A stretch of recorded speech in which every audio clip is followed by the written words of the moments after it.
Persuade എന്ന് പറഞ്ഞു കഴിഞ്ഞാൽ സമ്മതിപ്പിക്കുക എന്നാണ്. ഓക്കെ, കൺവിൻസ് എന്ന് പറഞ്ഞാൽ എന്താ? വിശ്വസിപ്പിക്കുക. പേഷ്യന്റിനെ പറഞ്ഞ് മനസ്സിലാക്കുക, പറഞ്ഞ് വിശ്വസിപ്പിക്കുക.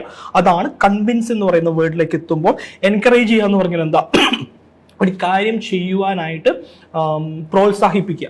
സോ പ്രോത്സാഹിപ്പിക്കുന്നതിനാണ് നമ്മൾ എൻകറേജ് എന്ന് പറയുക. And we have trans emphasise. Emphasise ചെയ്യുക എന്ന് പറഞ്ഞു കഴിഞ്ഞാൽ നമ്മൾ ആ ഒരു സംഭവം അത്രത്തോളം ഇമ്പോർട്ടൻ്റ് ആണെന്ന് പേഷ്യൻറ്റിന് പറഞ്ഞ് മനസ്സിലാക്കുക. These are the meanings. അപ്പോൾ പെർസ്വേഡ് സമ്മതിപ്പിക്കുക, കൺവിൻസ് എന്ന് പറഞ്ഞു കഴിഞ്ഞാൽ പേഷ്യൻറ്റിനെ വിശ്വസിപ്പിക്കുക, എൻകറേജ് എന്ന് പറഞ്ഞു കഴിഞ്ഞാൽ പ്രോത്സാഹിപ്പിക്കുക, ഒരു കാര്യം ചെയ്യാനായ പേഷ്യൻറ്റിനെ പ്രോത്സാഹിപ്പിക്കുക.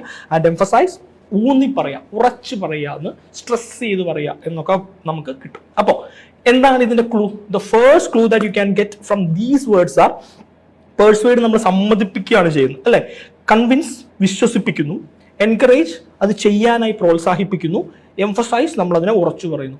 ഈ 4 വേർഡ്സും കീവേഡ്സും നിങ്ങളുടെ OET റോൾ പ്ലേയിൽ വരികയാണെങ്കിൽ the first thing that you need to understand is that the patient is reluctant. The patient is reluctant here. Patient is reluctant അല്ലെങ്കിൽ പേഷ്യൻറ്റിന് he's not ready to follow these kinds of things.